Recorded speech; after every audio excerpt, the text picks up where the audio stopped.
Alors, je vais appeler quelqu'un qui est déjà sur scène. Donc c'est Michel qui m'a demandé d'apporter quelques éléments de réflexion sur une thématique qui est une problématique qu'on peut se poser dans beaucoup de cas. La question effectivement de l'humidité du sol, de la problématique de la sécheresse à la problématique de la submersion. On s'aperçoit que on a des situations qui peuvent être très variables et c'est important de comprendre comment le végétal réagit à ces situations. Alors, cette question sécheresse, excès d'eau, manque d'eau, excès d'eau, c'est pas une question nouvelle. Voilà un petit extrait de ce livre, Les promenades de Paris, d'Alphand, qui est vraiment une bible en termes de référence. À l'époque, les arbres d'alignement étaient plantés dans des tranchées continues de 3 mètres de large et d'1 mètre de profondeur. Ça fait réfléchir sur la place qu'on laissait au sol pour réaliser les plantations, mais ça allait plus loin. Ici, on voit dans ce petit extrait, il explique que au-delà de la cuvette d'arrosage, il est nécessaire d'apporter de l'eau aux jeunes plantations au-delà et sous les surfaces qui sont imperméabilisées. Et pour ça, on mettait en place un réseau de drains en céramique poreuse qui permettait, branché à un réseau d'eau, d'apporter l'eau aux racines au-delà de la fosse de plantation, dans la fosse de plantation, mais au-delà du cadre d'arbre. Et ce réseau, il était connecté à un égout. Et au niveau de l'égout, il y avait un petit clapet. Et finalement, en période de sécheresse et d'arrosage, on fermait ce clapet et on faisait monter en charge ce réseau pour faire de l'irrigation. Et en période de pluie et d'excès d'eau, ce clapet était ouvert et ce réseau servait de drainage pour évacuer l'excès d'eau qui partait dans l'égout. Donc vous voyez que il y avait une véritable réflexion autour de cette question et que finalement on a perdu un petit peu de connaissances par rapport à cette maîtrise. Alors, je vais pas enfoncer une porte ouverte en vous rappelant que l'eau, c'est la condition même du vivant. Et pendant très longtemps, dans la culture des jardins, notamment dans les pays soumis à de la sécheresse, l'eau a véritablement été conçue comme une ressource et les aménagements conçus pour récupérer l'eau. Dans les jardins andalous, les surfaces vertes sont en dessous des surfaces minérales pour récupérer de manière gravitaire l'eau, pour pas qu'elle s'échappe ailleurs et qu'elle profite à la végétation. Tu nous as rappelé, et je vais pas revenir là-dessus, que dans notre culture urbaine du 19e siècle, on a créé une séparation. Le drainage était nécessaire pour l'assainissement de la ville. On a imperméabilisé, c'était plus facile pour récupérer l'eau. Et on a pris l'habitude de surélever les plantations dans tous les jardins. Il y a toujours une bordure et la partie verte est toujours au-dessus de la partie minérale pour ne pas récupérer l'eau, pour que l'eau puisse aller plutôt dans l'égout plutôt que dans l'espace vert. Et dans cette politique, on a systématisé ça. Vous voyez une jolie photo de la place Bellecour dans les années 60. On a du mal à s'imaginer jusqu'où on a pu aller dans la logique du tout voiture dans la ville. Alors, tu nous as montré effectivement que ce processus d'urbanisation qu'on a connu au XXe siècle, il a conduit à augmenter les surfaces imperméables et à dissocier complètement la question de l'eau de pluie du végétal. Et donc, d'un côté, on payait pour évacuer de l'eau propre qu'on salissait et dont on payait le traitement. Et de l'autre côté, comme on avait des espaces verts qui ne récupéraient plus d'eau, on était obligé d'apporter de l'eau. Et cette eau, c'est de l'eau potable, c'est-à-dire c'est de l'eau qu'on a payé pour potabiliser et qu'on utilise pour se substituer à l'eau de pluie qu'on a enlevée. C'est un système complètement schizophrène. Et heureusement, on est justement sur le process inverse depuis une vingtaine d'années. Tout le travail sur la ville perméable, sur la ville éponge, dont nous a parlé Élodie, c'est justement de retrouver ces fonctions d'infiltration des sols, de perméabilité, qui permettent de concevoir une ville plus agréable. Parce que la question, c'est pas uniquement la question de la gestion de l'eau. Quand on compare une solution tuyau qu'on appelle une solution grise avec une solution, par exemple, du nous paysager, qu'on va appeler une solution fondée sur la nature, on peut regarder la question du coût. Et quand on regarde la question du coût, le coût global, généralement, on s'aperçoit que les solutions fondées sur la nature sont plus économiques, on avait fait des études à Lyon, c'était entre 10 et 30% par rapport aux solutions grises. Mais en fait, ce qu'on compare, c'est uniquement ce coût par rapport à un service qui est la gestion de l'eau.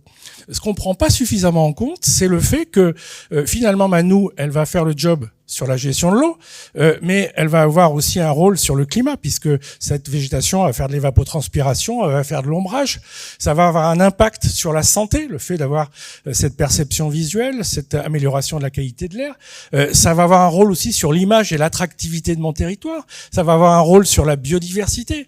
Donc les bénéfices sont largement plus grands que le simple question de coût-bénéfice par rapport à un service, et c'est ça qu'il faut retenir sur les solutions fondées sur la nature, c'est que souvent, on a en tête l'idée d'avoir un seul bénéfice, alors qu'on est sur une logique multibénéficiaire.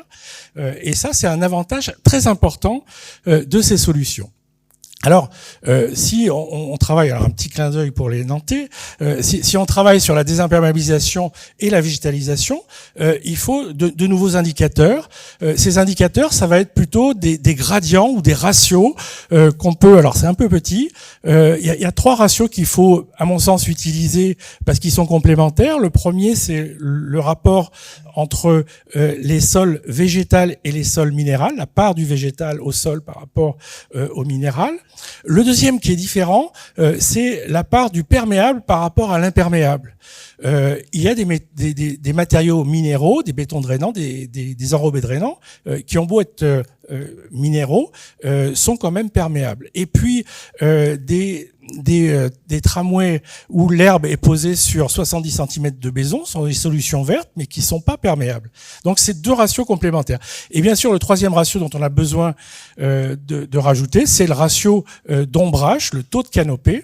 Et ces 3 ratios, c'est les ratios sur lesquels on peut jouer sur les projets. Les concepteurs doivent partir d'un état initial et se poser la question de jusqu'où je peux pousser les curseurs pour transformer un espace qui était à 90 ou 95% imperméable, minéral et sans ombrage, pour faire monter les curseurs plus haut en termes de surface végétale, de surface perméable et de surface ombragée.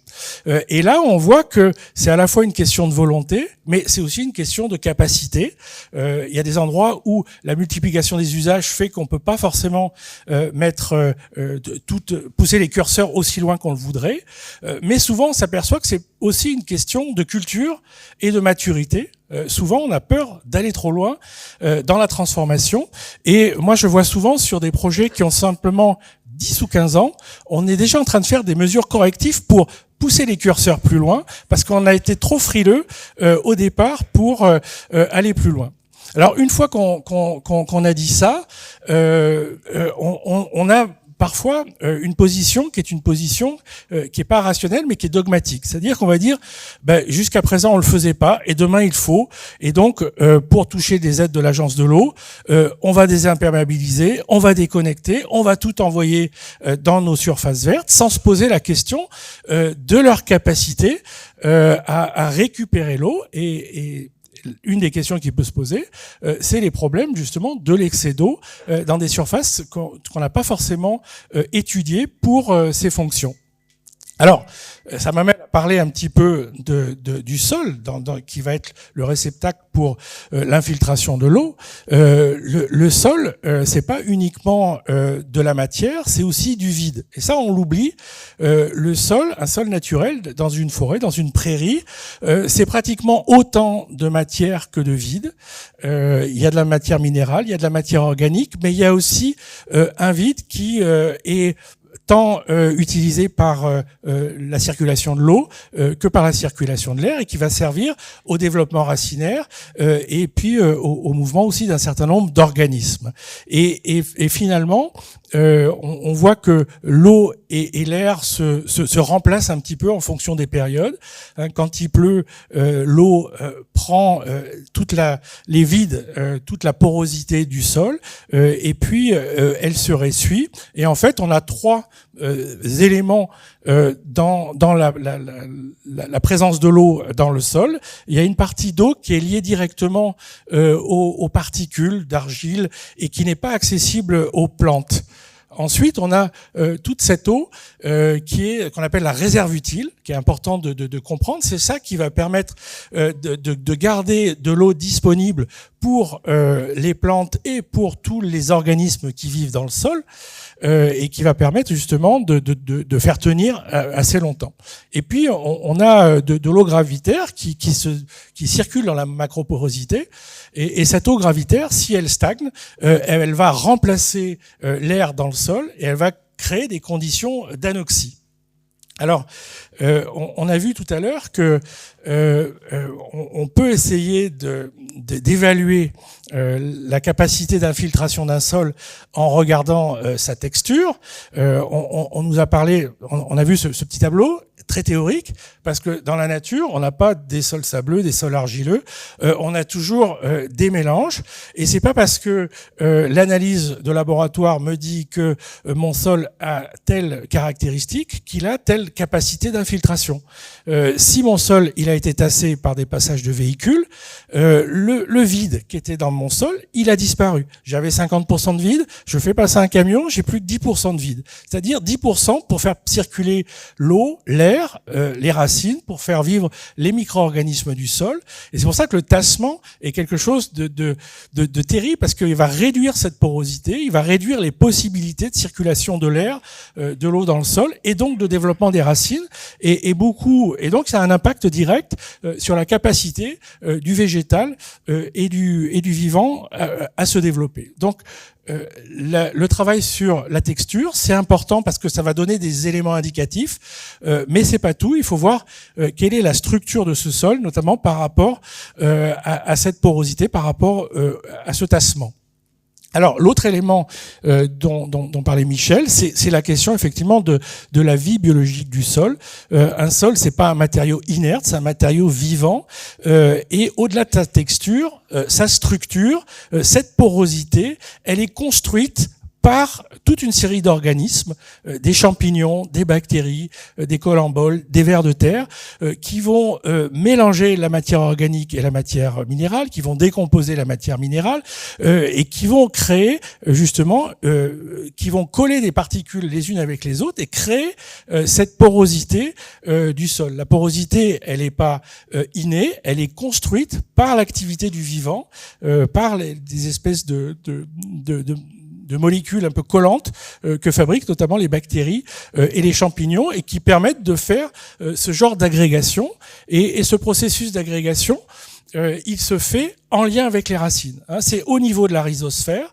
Si vous prenez, on a fait l'expérience à Lyon quand on travaillait sur la fabrication de substrats fertiles. Si vous prenez de la terre et du compost, vous le mélangez et vous le mettez sur un tas bâché, vous faites le même mélange et vous plantez des plantes dessus, vous revenez un an après, sur le tas bâché, il s'est rien passé. Vous avez toujours d'un côté la matière organique et de l'autre la fraction minérale. Alors que au droit des racines, vous avez eu progressivement le développement de cette vie biologique qui a créé cette structure. Et cette structure, c'est elle qui va permettre à la fois l'alimentation des plantes, mais aussi la circulation de l'air en créant cette porosité. Donc c'est pour ça que avoir un sol vivant, c'est quelque chose d'essentiel par rapport à ce processus de gestion un peu globale de la nature et de l'eau dans la ville. Alors ensuite, la question du sol, elle est à relier à la question de la végétation qu'on veut installer. Alors on a des situations extrêmes que l'on connaît, des milieux humides, là un bord de rivière, où les arbres sont régulièrement inondés par de la végétation, et on sait qu'il y a certaines espèces qui ont développé des capacités d'adaptation pour ce genre de milieu. Et puis il y a d'autres endroits où on a des milieux très arides, où lesquels il pleut très peu, il y a très peu d'eau en profondeur, et là on risque pas des problèmes d'hydromorphie, on risque plutôt des problèmes de manque d'eau. Et ce qu'on va regarder, c'est plutôt la résistance des plantes à la sécheresse, notamment la résistance à la cavitation, la création d'embolies dans les vaisseaux, qui est quelque chose qui est mesuré, et on a des palettes végétales. Mais quand on fait un projet de paysage et qu'on n'est pas dans ces situations extrêmes, on ne peut pas savoir au départ dans quelle situation on va être. Quelle est la nature des sols, quelles vont être leurs fonctions, leur potentialité par rapport à la gestion de l'eau, comment il faut refaire quel itinéraire technique il faut développer pour refaire des sols pour mon projet de paysage, quelle palette végétale je peux choisir, comment peut-on faire ça si on ne connaît pas le fonctionnement. Alors, dans les milieux humides, il y a des adaptations qui ont été faites de certaines espèces.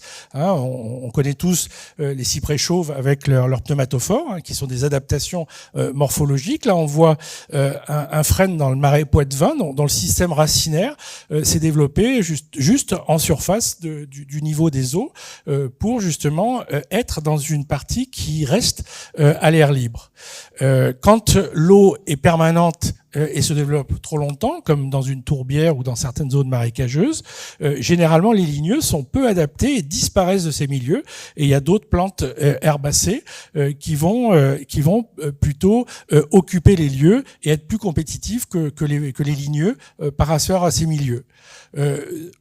Quand on est dans l'autre extrême, l'extrême de la sécheresse, là, on a aussi une sélection qui s'est faite dans la nature de plantes qui ont développé des systèmes d'adaptation pour éviter la sécheresse, avec l'épaisseur des feuilles, avec la forme des feuilles, avec un enracinement plus profond, pour aller chercher de l'eau plus en profondeur, ou des adaptations pour tolérer la sécheresse, notamment cette résistance à la cavitation qui a été développée. Mais même si dans les zones arides, on peut avoir des paysages très diversifiés, si on va trop loin dans le curseur de la sécheresse, on arrive à des milieux désertiques dans lequel le végétal progressivement devient éliminé. Et puis entre les deux, il y a la question effectivement des sols où on a de l'eau de manière temporaire. Il y a un phénomène qui est très connu en forêt, ça s'appelle l'hydromorphie temporaire. C'est le fait qu'à certaines périodes de l'année, le sol va se gorger d'eau et cette eau, elle peut créer des problèmes d'anoxie importants. Vous avez ici une carte qui montre les zones de surface forestière en France où on a des traces d'hydromorphie dans les sols. Et on voit que c'est un phénomène très répandu et que dans 3/4 de la France, aujourd'hui déjà, on a ce genre de situation dans la nature. Généralement, c'est lié à la présence de ce qu'on appelle un plancher argileux, c'est-à-dire qu'on a une couche qui va être très difficile à pénétrer à la fois par l'eau et par les systèmes racinaires, et donc quand il pleut, on va avoir une accumulation d'eau qui va se faire au-dessus de ce plancher et un temps important, ou parfois c'est des remontées de la nappe phréatique qui peuvent se faire, mais dans le cadre de la gestion des eaux de pluie en ville, ça va être plutôt l'arrivée gravitaire par le haut.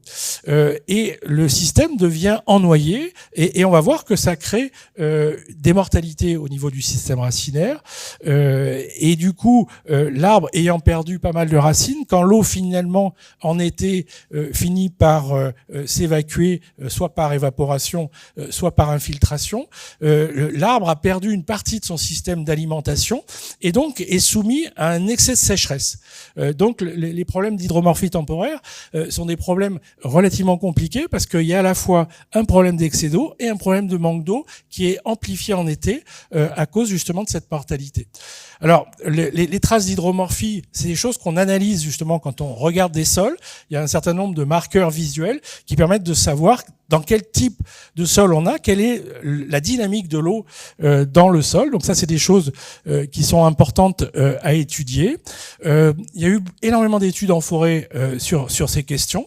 Et les conclusions, c'est que l'excès d'eau, qui soit conjoncturel ou qui soit permanent, il provoque une anoxie qui cause rapidement la mort des racines fines, puis de racines plus grosses, plus cette partie perdure. Les arbres ne sont pas adaptés pour vivre dans l'eau. Les racines respirent, toute la vie biologique du sol respire, et donc cette mortalité des racines va justement réduire la croissance de l'arbre et peut conduire à sa mortalité. Et elle conduit aussi à un enracinement très superficiel qui peut poser des problèmes de stabilité sur des arbres qui sont vraiment enracinés en galette.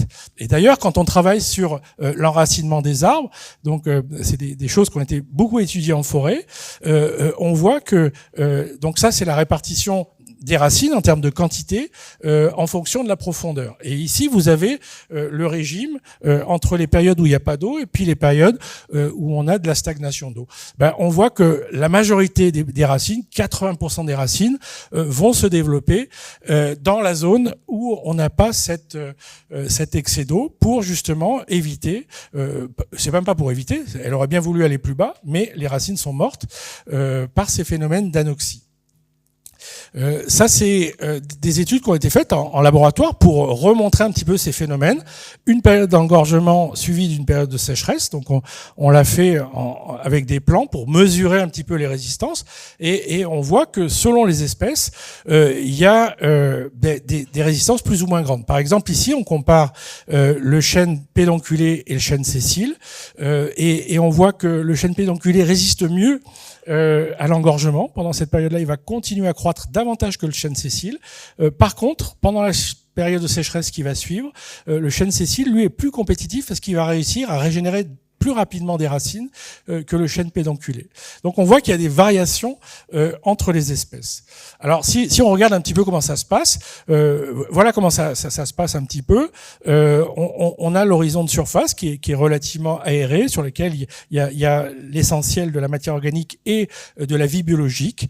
Et puis ce plancher qui peut s'accompagner d'une zone argileuse. Et ici on a une situation où selon les périodes, on peut avoir une stagnation d'eau qui peut remonter.